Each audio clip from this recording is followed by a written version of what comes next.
नमस्कार।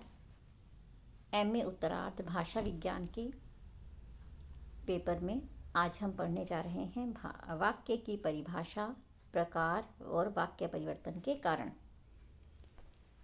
वाक्य परिवर्तन के कारण और वाक्य के प्रकार हम करें, इससे पहले हम देख लेते हैं कि वाक्य की परिभाषा क्या है, वाक्य किसे कहते हैं।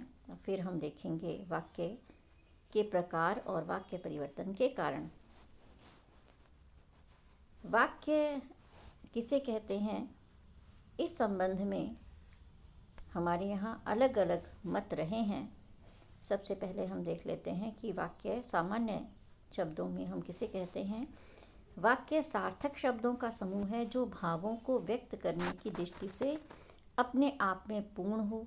कोशों और व्याकरण में वाक्य की इसी प्रकार की परिभाषा मिलती है कि वाक्य जो है वो क्या है, सार्थक शब्दों का समूह है और भावों को व्यक्त करने में समर्थ होता है। तो इस तरह से अगर हम कोशों में या व्याकरण में वाक्य की परिभाषा देखते हैं तो यही परिभाषा मिलती है, यानी कि वाक्य के संबंध में दो बातें मुख्य हैं। एक तो वाक्य शब्दों का समूह है और दूसरी बात वाक्य जो है वो पूर्ण होता है, यानी कि वाक्य अपने आप में अर्थपूर्ण होता है और व्याकरणिक दृष्टि से भी वाक्य पूर्ण होता है। तो सार्थक शब्दों का समूह है और वाक्य जो है वो अर्थपूर्ण होता है, ये वाक्य के लिए आवश्यक है। अगर हम समग्र रूप में इसकी परिभाषा देखें तो हम कह सकते हैं वाक्य भाषा की वह सहज इकाई है जिसमें एक या अधिक शब्द होते हैं और अर्थ की दृष्टि से पूर्ण हो या अपूर्ण हो, लेकिन मुख्य चीज़ है व्याकरणिक दृष्टि से अपने विशिष्ट संदर्भ में अवश्य पूर्ण होती है। वाक्य जो है वह व्याकरणिक दृष्टि से आवश्यक रूप से पूर्ण होता है और साथ ही कम से कम एक समापिका क्रिया जो है उस वाक्य में होती है। तो वाक्य की परिभाषा अगर हम दें तो वाक्य भाषा की सहज इकाई है जिसमें एक शब्द, कभी कभी एक शब्द भी वाक्य का काम करता है, अधिक शब्द भी हो सकते हैं। अर्थ की दृष्टि से वह पूरा हो या ना हो, लेकिन व्याकरणिक दृष्टि से विशेष संदर्भ में अवश्य पूर्ण होता है वो। तो इसके साथ साथ एक समापिका क्रिया भी उस वाक्य में होती है, इसे हम वाक्य कहते हैं। अब हम बात करते हैं कि वाक्य में क्या आवश्यक होता है। इस परिभाषा के अनुसार वाक्य जो है भाषा की सहज इकाई है। वाक्य में एक शब्द भी हो सकता है और एक से अधिक भी हो सकते हैं। वाक्य अर्थ की दृष्टि से पूर्ण भी हो सकता है और नहीं भी, लेकिन महत्वपूर्ण चीज़ क्या है, वाक्य व्याकरण की दृष्टि से पूर्ण होता है। व्याकरणिक पूर्णता कभी कभी संदर्भ पर निर्भर करती है, संदर्भ के आधार पर हम उसका अर्थ ग्रहण कर लेते हैं। वाक्य में प्रत्यक्ष या परोक्ष रूप से एक समापिका क्रिया का भाव अवश्य रहता है, यानी कि वाक्य में एक समापिका क्रिया का होना भी आवश्यक है। तो इस तरह से वाक्य जो है वो अपने आप में व्याकरणिक दृष्टि से एक पूर्ण इकाई है और आवश्यक रूप से उसमें समापिका क्रिया होती है। वाक्य के लिए आवश्यक तत्व। वाक्य के लिए आवश्यक तत्वों में हम देखते हैं सार्थकता, योग्यता, आकांक्षा, सन्निधि और अन्विति। वाक्य के लिए कितने तत्व आवश्यक हैं? 5 तत्व आवश्यक हैं। सार्थकता, योग्यता, आकांक्षा, सन्निधि और अन्विति। अब हम विस्तार से बात करते हैं कि सार्थकता, योग्यता, आकांक्षा, सन्निधि और अन्विति किसे कहते हैं। तो सबसे पहले हम बात कर लेते हैं सार्थकता की। वाक्य में सार्थकता से क्या अभिप्राय है?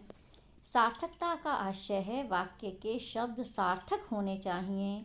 भाषा का अभिप्राय ही सार्थकता है। वाक्य में भी पदों का सार्थक होना अनिवार्य है। जैसे कमल सुंदर है, वाक्य में सभी पद सार्थक हैं और इस तरह से वाक्य जो है वो सार्थक हुआ, वाक्य का अर्थपूर्ण होना ज़रूरी है। दूसरी के तत्व के रूप में हम देखते हैं योग्यता। योग्यता का अर्थ है कि शब्दों की आपस में संगति बैठे, शब्दों में प्रसंगानुकूल भाव का बोध कराने की क्षमता हो। जैसे शिला जाता है, राम पानी पीती है आदि वाक्यों में व्याकरण मूलक योग्यता नहीं है।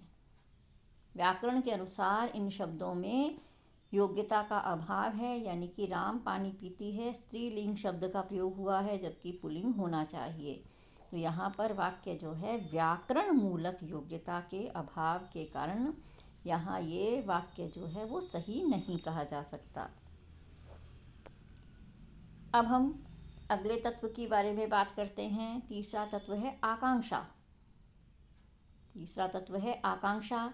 आकांक्षा का अर्थ है वाक्य में इतनी शक्ति होनी चाहिए कि वह पूर्ण अर्थ दे। उसे सुनकर भाव पूरा करने के लिए कुछ आकांक्षा न रहे, अर्थात हम वाक्य को सुने तो सुनने के बाद हम उसका अर्थ पूरी तरह से, भाव पूरी तरह से ग्रहण करें। जैसे राम कह देने से ही वाक्य पूरा नहीं हो जाता और हमारे मन में ये आकांक्षा रहती है कि राम कौन है, क्या करता है। तो ये राम शब्द जो है यहाँ पर अधूरा वाक्य है। लेकिन जब हम कहते हैं राम पुस्तक पढ़ता है, राम पुस्तक पढ़ता है वाक्य कहते ही वाक्य जो है हमें इसका पूरा अर्थ ज्ञात हो जाता है। इस तरह से ये वाक्य जो है वो सही है। चौथा तत्व हम देखते हैं सन्निधि। सन्निधि का अर्थ है समीपता। वाक्य का हम अर्थ ग्रहण करें, इसके लिए ज़रूरी है कि वाक्य के शब्द जो हैं वो समीप होने चाहिए। कैसे? यदि एक शब्द हम आज कह देते हैं, एक शब्द जो है हम कल कहें और तीसरा शब्द जो है वो हम परसों कहें, तो ऐसे में ये शब्द अगर आज कल परसों बोले जाएंगे तो उसमें इसे हम वाक्य नहीं कहेंगे, क्योंकि इससे इनका कोई अर्थ नहीं निकलेगा। इसलिए शब्दों में समय की समीपता भी होनी चाहिए। अगर शब्दों में समय की समीपता नहीं है तो हम वाक्य का अर्थ ग्रहण नहीं कर पाएंगे। इसलिए वाक्य का एक तत्व है सन्निधि, यानी कि समीपता। समय के अनुसार उनमें शब्दों में बोलने में समीपता होनी चाहिए, एक साथ ही बोला जाए। पांचवा तत्व हम देखते हैं अन्विति। अन्विति का अर्थ है एक रूपता या मेल। व्याकरण की दृष्टि से एक रूपता या मेल। तो ये एक रूपता कैसे होती है? वचन, लिंग, पुरुष, कारक आदि की दृष्टि से होती है। जैसे सीता गए, राम आती है आदि भी अन्विति के अभाव में जो है वाक्य नहीं कहलाएगा, क्योंकि संज्ञा की अन्विति क्रिया के साथ होनी चाहिए, वचन के अनुसार होनी चाहिए, लिंग के अनुसार होनी चाहिए। तो क्रिया जो है वो वचन लिंग के अनुसार बदलती है, ऐसा हमें ध्यान रखना चाहिए। अगर यह मेल नहीं है, यह एक रूपता नहीं है, तो भी वाक्य नहीं कहलाएगा। तो हमने देखा वाक्य के 5 तत्व हैं। इन पांचों में से अगर कोई एक भी नहीं है तो वाक्य नहीं कहा जा सकता। इस तरह से हमने वाक्य की परिभाषा और वाक्य के तत्व देखे हैं। नमस्कार।